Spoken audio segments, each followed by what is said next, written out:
right, now FootGolf South Africa will this weekend host its final World Cup Qualifier tournament where players will be selected to represent the country and continent at the 2023 Global Showpiece. And you're probably asking yourself what the sport is all about. And that's exactly what we're talking about with FootGolf South Africa President Norman Mphake, and about the growth of the sport in the country. Norman, thank you very much for joining me in studio and welcome to the show. No, thank you very much, and thank you for giving us the opportunity to speak to you. I mean, a lot of people have been asking me when I talk about foot golf, and I made a mistake earlier on saying football golf. Correct.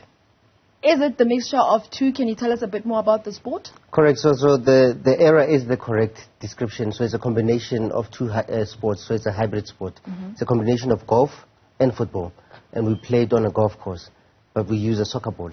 So we use the rules of golf on a golf course, follow the rules of golf, but instead of using clubs, we use our feet. And so we kick the ball on a golf course. So we follow exactly the same rules of golf. We play 9 holes, 18 holes. Everything that you know about golf is applied in football. Interesting. Yeah. And I mean, how long has it been in South Africa? Because I do understand that we are currently the only country in the continent that plays the sport. Yes, so South Africa was accepted in 2022 into the International Federation of Foot Golf, so FIFG. And we've been building foot golf since 2014. So obviously, as everybody knows, during the process we had a disruption for 2 years, and now we've actually come back around to try and build the sport, but now to professionalize it. Yeah. Because now that we're a member of the International Federation, it's about making sure that we build structures, we have a lot of athletes, and we have facilities that accommodate participation throughout the country, so that we have competitions, tournaments, and opportunities for people to participate in regional, in as much as continental competition. So our ambition is, once we've established foot golf in South Africa properly, is to then start going into other African countries. I mean, we've got even a visitor coming tomorrow, if not tonight, from Angola, who's coming to play with us, but also to have discussions about expanding foot golf into his country and going beyond. I mean, you say it's the same as golf, but what are the technicalities when it comes to foot golf? How is it different from playing the normal golf, besides the fact that you're going to be kicking the ball? All right, so our holes are 56 centimeters, so they're bigger. We don't play on the green, generally on the golf green, so we can play on the same golf course that other golfers play. Our holes are shorter, so it means that in golf you'd have a par 3, which is around 150 upwards. Ours is less, it's between 80 and 120. Yeah. So our holes are shorter. We use a bigger ball. So, but our game is faster. So because we don't have to search for the ball. Yeah. You can see a football, you kick it, you see it, you follow it. When it falls in water, it floats, so you can retrieve it. Yeah. So our game is slightly faster, but we use the same rules as golf. So the technicalities are the same thing. We have all the same obstacles that they would have. We have the same procedure that you must follow. The etiquette is the same. So everything that you see on a golf course, just know that ours is slightly more fun because it's a bit more dynamic. And the technicalities are there. So people assume it's just about kicking. Yes. But that's the catchy part, is that there's a lot of work around making sure that your accuracy is in play. That even if the hole is bigger, kicking a ball on a golf course is not the same as kicking a ball on a soccer field. Yeah. Because there's undulations in the course. So even if you were to see a hole in front of you, just remember that it might be curving away from where you're pursuing it. So there's a lot of intention in how you kick. You must be able to be precise in the efforts that you're making. So it is technical, as simple as it looks. You know, the technicalities involved. Where do you play? Do you have infrastructure to be playing the sport in South Africa? Are there enough, I'm assuming, courses out there for foot golf? Yes, so enough is exactly what we striving for.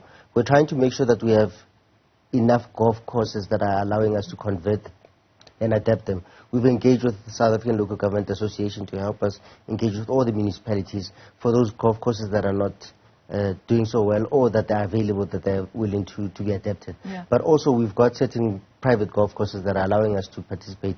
I mean, we're playing the tournament at Serengeti Golf Estate, which is on R21. It's a private estate, and we're playing on a private golf course, and we are able to adapt it because they understand the beauty behind this assimilation of sporting codes.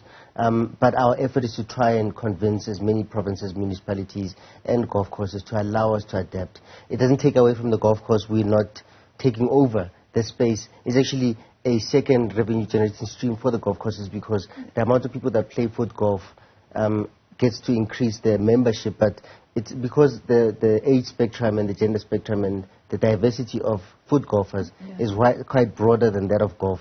Then you have more feet, and therefore it's of benefit to golf courses to actually allow us. But that's what we're trying to do, encourage people to understand the dynamics and the significance of the sport. So we are desperate to get more courses around the country. Do you get that a lot of people are receiving it positively? They actually want to get into the sport? I mean, just thinking foot golf, I would think football. And do you get perhaps former footballers that say, listen, I'd like to play this because now I'm retired. Yeah. Let me just try to do something that is similar to football, but at the same time playing golf. Well, it's both sides. So it could be anybody from any sporting fraternity who understands the beauty of competitive sport. But, I mean, we always brag about our former Banyana player, Sisebo, is actually our #1 female player in the country. So she's playing and she's very happy retiring from professional football to now professional foot golf. And so that's a simple example. We've got Letladi, who used to play in the PSL, who's also one of our great players. So there's a conversation about footballers, but there's golfers. I mean, there's a gentleman, Clint White, who plays golf. He's been playing in a golf tournament, but this weekend he's playing for the seniors. So the golfers come across. And that's the funny part, is that sometimes people assume because you've played soccer and you can kick, that it becomes easy. Yeah. It's actually the golfers that adapt quicker to foot golf than the soccer players. Interesting. On the basis that they understand the environment, the golf environment, the culture, the rules, the process of playing foot golf.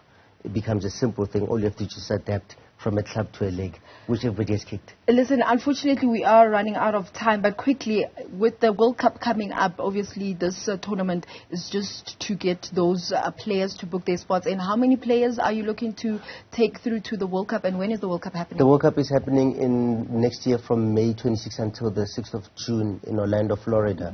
But we've been allocated 19 athletes as a new country. So as the only African country, we've been allocated just 19 players. So it's 4 females, 4 seniors, and 11 males that we're taking with us. So by Saturday, we would have identified which are the last 11 that we have to choose from the whole delegation. And for people that want to get into the sport, how do they get a hold of you? They could go onto our website quickly and find everything on our website. So it's www.footgolfsa.co.za, and on our social media platforms you'll find everything you need. But you can register on our website and contact us on our WhatsApp line. That's actually on our website. So everything that you need you'll find on our website, and you can communicate with us on our WhatsApp line. Norman, thank you very much, and wishing you nothing but the best with South Africa actually going out there to the global showpiece that is happening in 2023. Well, with that said, it is a wrap from my side. However, there's still so much to look forward to here on Newzroom Afrika.